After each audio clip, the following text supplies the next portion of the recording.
तो आज बाजार करीब करीब फ्लैट बंद हुआ है। निफ्टी को देखें तो बिल्कुल ही फ्लैट है, 0.19% की तेजी, 152, माफ कीजिएगा, 0.04%। निफ्टी में 0.04% की तेजी है, 9.75 पॉइंट्स ऊपर 24,624.65 पे बंद हुआ है। और सेंसेक्स बंद हुआ है 0.19%, 1% के पांचवें हिस्से से थोड़ा कम, 78,581 पे बंद हुआ, 152 पॉइंट की तेजी के साथ। तो यहाँ कोई भारी एक्शन नहीं है। यहाँ जो खबर है उत्साह बढ़ाने वाली, वो ये है कि आज कैश ने कोई धमाका नहीं दिखाया क्लोजिंग ऑक्शन सेशन में। कोई ऐसी उठापटक नहीं हुई जिस पे चर्चा हो सके, जिस पे सवाल उठ सके और जिस पे मीम बन सके। लेकिन इस बीच अब खबर आ गई है कि मोरा पिया घर आया, यानी कि विदेशी निवेशक लौट के आ रहे हैं। और एचएसबीसी की तरफ से इसका एक्सप्लेनेशन आया है कि क्यों वो समझते हैं कि विदेशी पैसा अब बड़े पैमाने पे भारत आ सकता है। एचएसबीसी का कहना है कि अब वो करीब करीब 25 अरब डॉलर, 2,500 करोड़ डॉलर, यानी कि ऑलमोस्ट आप मोटे तौर पर मान सकते हैं कि 2.5 लाख करोड़ रुपए के आसपास अब भारत के बाजार में वापस लौट के आ सकता है। और उसके पीछे वो कह रहे हैं कि एक बड़ा, सिर्फ एक पोर्टफोलियो रीबैलेंस होने की देरी है कि ये पैसा भारत के बाजारों में फ्लो हो सकता है। क्योंकि अब लोगों को लग रहा है, एचएसबीसी की नजर में, जो बड़े फंड मैनेजर्स हैं दुनिया के, उनको लग रहा है कि वो जो एशिया के एआई हैवी मार्केट्स हैं, जिनमें एआई का ट्रेड हो रहा था अभी तक, अब वो उसकी उठापटक से परेशान होके एक सुरक्षित ठिकाना ढूंढ रहे हैं। और भारत शायद वो सुरक्षित ठिकाना हो सकता है। इस वक्त उनका कहना है कि दुनिया भर के 80% से ज्यादा global emerging market funds Bharat पर अंडरवेट हैं। मतलब उन्होंने भारत में अपने को हल्का कर रखा है या अपने क्लाइंट्स को हल्का करने की सलाह दे रखी है। और अब सिर्फ क्या होना है, ये फंड्स अंडरवेट से अपना एलोकेशन न्यूट्रल कर दें। बहुत बुलिश नहीं कहें, बहुत ओवरवेट ना कहें, सिर्फ न्यूट्रल कर दें। मात्र इतने से 25 अरब डॉलर का इनफ्लो भारत के बाजार में आ सकता है, ये कहना है एचएसबीसी के strategist Prerna Garg, Herald van der Linde और योगेश अग्रवाल का। इनकी एक रिपोर्ट है। उनका कहना है कि जो एफआईआई आउटफ्लो था एआई से जुड़ा हुआ, कि भारत में एआई नहीं होता है, भारत में एआई में पैसा लगाने के स्कोप नहीं है, गुंजाइश नहीं है, वो रोटेशन पूरा हो चुका है, वो आउटफ्लो पूरा हो चुका है। यहां से जितना जाना था वो जा चुका है। अब अगर न्यूट्रल कर देते हैं अंडरवेट को, तो उससे ये पैसा भारत के बाजार में आ सकता है। और इसका मतलब भारत के बाजार में, भारत के शेयरों के लिए, भारत के शेयर बाजार के लिए, भारत के इंडेक्स के लिए ये एक बहुत बड़ा महत्वपूर्ण रिवर्सल होगा, जहां से कह सकते हैं कि रुख बदलने की शुरुआत हो सकती है। क्योंकि अब अभी तक विदेशी निवेशकों ने यहां से पैसा निकालकर ऐसे बाजारों में शिफ्ट किया है, ऐसे देशों में शिफ्ट किया है जिनको एआई से सीधा फायदा हो रहा था, जिनकी कंपनियां एआई के कारोबार में, सॉफ्टवेयर में या हार्डवेयर में लगी हुई हैं, ज्यादातर हार्डवेयर में है। सिलिकॉन चिप्स बनाने वाली कंपनी, सेमीकंडक्टर वाली कंपनी या मेमोरी बनाने वाली कंपनी। अब एचएसबीसी का कहना है ये वाली जो पोजीशन है बहुत क्राउडेड हो गई है, वहां बहुत पैसा लग चुका है, बहुत भीड़ हो गई है, और शायद लोगों को वो ओवर वैल्यूड भी लगने लगे हैं। और साथ में वहां जिस तरह के झोंके आते हैं तेजी मंदी के, वो भी बाजार को परेशान कर रहे हैं, इन्वेस्टर्स को परेशान कर रहे हैं। और ऐसे में डाइवर्सिफिकेशन के लिए भारत एक अपील करता है, भारत का प्ले उन सबको अपील करता है। अब ये शिफ्ट दिख रहे हैं। उनका कहना है कि इसकी शुरुआत तो सामने आ गई है, इस शिफ्ट का आप के संकेत दिखने लगे हैं, कह सकते हैं, या जिनको ग्रीन शूट्स कहा जाता है वो दिखने लगे हैं।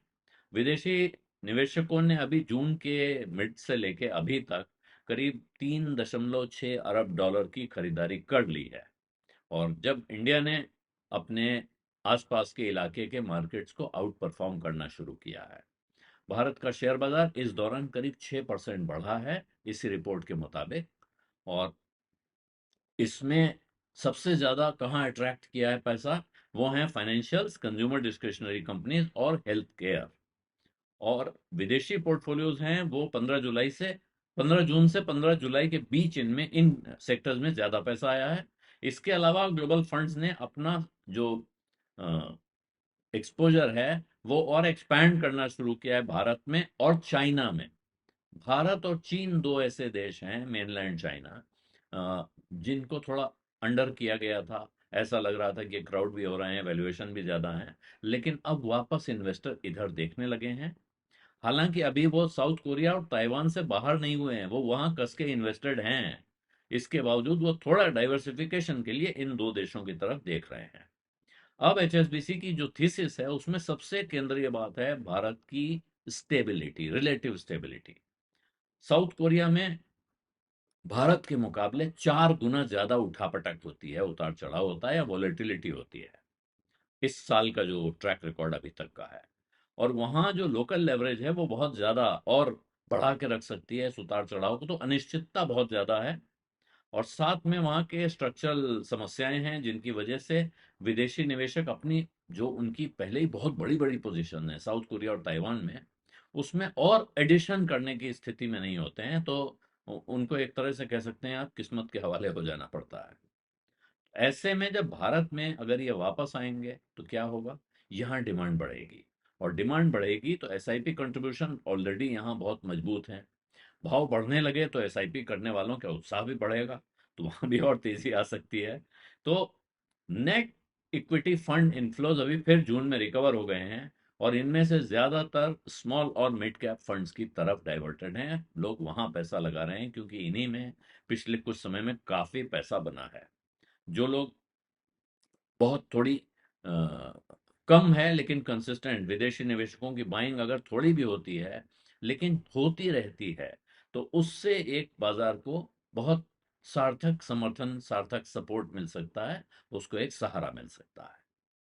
और ये साथ में एचएसबीसी का ये भी कहना है कि जो भारत की ग्रोथ और अर्निंग्स के सिनेरियो में जो सुधार आता हुआ दिख रहा है, उत्साह दिख रहा है, वो भी इस थ्योरी को थोड़ा और मजबूती देता है। करीब 73% कंपनियां जिन्होंने अभी तक फर्स्ट क्वार्टर के रिजल्ट वित्त वर्ष 26-27 के दिए हैं, उनमें या तो उम्मीद के मुताबिक हैं या उम्मीद से बेहतर नतीजे हैं। और अर्निंग्स बीट्स बढ़ी हैं, यानी कि जो उम्मीद थी उससे बेहतर अर्निंग देने वाले ज्यादा हो गए हैं, जबकि डाउनग्रेड्स कम हो गए हैं, और बहुत हैं तो उनका क्वांटम बहुत कम है।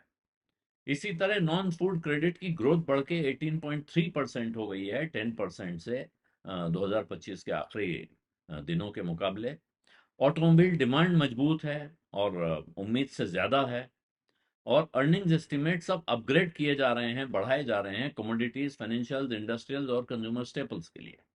तो ये सारी परिस्थिति अब वो दिखा रहे हैं। हालांकि अभी इस पे बहुत सारे सवाल बाकी हैं। ऐसा नहीं है कि भारत की हर कंपनी पैसा बना रही है या उसमें उसकी कमाई में सुधार होता जा रहा है, लेकिन इस बैकड्रॉप में एचएसबीसी ने इंडिया को एशिया के भीतर अपनी एशिया स्ट्रेटजी में न्यूट्रल में कन्वर्ट कर दिया है, अपग्रेड किया है, न्यूट्रल कर दिया है। और वो यहाँ हाई क्वालिटी ग्रोथ कंपनीज पे फोकस कर रहे हैं जो डोमेस्टिक डिमांड के भरोसे हैं, खास तौर पे फाइनेंशियल्स, ऑटोमोबाइल्स, रिटेल, सर्विसेज और हॉस्पिटल्स।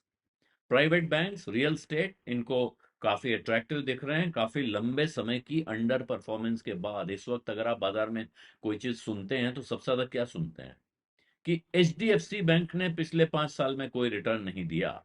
वो बैंक जिसने लगातार 26 साल 26% का रिटर्न देके दिखाया, उससे ज्यादा ही दिखाया होगा, मैं 26 का आंकड़ा अंदाजे से बोल रहा हूँ, तो वो पिछले 5-6 साल से कुछ नहीं कर रहा है।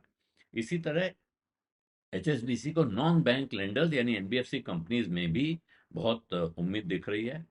और कंजम्पशन के थीम में उनका कहना है जो डिस्क्रिशनरी कंपनीज हैं उनको वो प्रेफर करते हैं स्टेपल्स के मुकाबले। जो स्टेपल्स कंपनीज हैं वो बहुत एक्सपेंसिव दिख रही हैं।